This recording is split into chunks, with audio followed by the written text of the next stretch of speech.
আসসালামু আলাইকুম। অজিহা জান্নাত চ্যানেলে আপনাদের স্বাগতম। প্রত্যেকের রান্নাঘরে থাকা এমন কিছু মশলা দিয়ে আজকে আমি এই রেসিপিটা রান্না করব।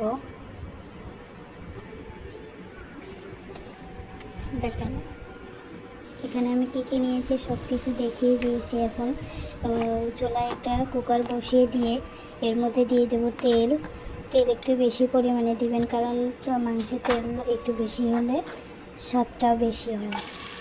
এর মধ্যে দিয়ে দিচ্ছি পেঁয়াজ কুচি আর কিছু কাঁচা লঙ্কা। একটু ভেজে নেব। এর মধ্যে দিয়ে দেবো মশলাগুলো, দিয়ে একটু নেড়ে চেড়ে এর মধ্যে আমি দিয়ে দেব আদা বাটা, রসুন বাটা আর মশলা বাটা। দিয়ে একটু নেড়ে চেড়ে ভেজে নেবো যাতে মশলার কাঁচা ভাবটা চলে যায়। এখন আমি এর মধ্যে দিয়ে দেবো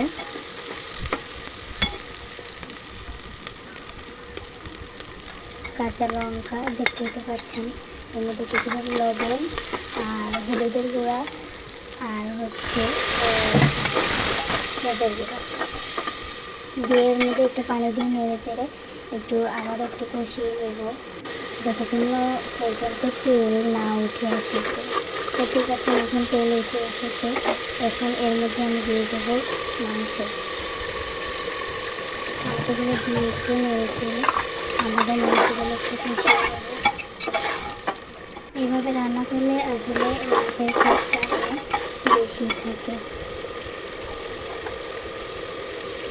এর মধ্যে দিয়ে দেবো, কষানো হয়ে গেছে, দিয়ে দেবো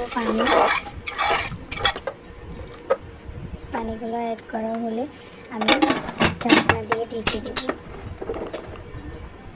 কয়েকটা শীষ দিয়ে নেব। শীষ দেওয়ার পরে দেখুন এখন ফিরে আসছি। শীষ দেওয়ার পরে দেখেন মাংসটা হয়ে গেছে। এখন আমি কয়েক মিনিট আবারও জাল করে নেব। এখন আমার মাংসটা কিন্তু পুরোপুরি রান্না শেষ, কমপ্লিট।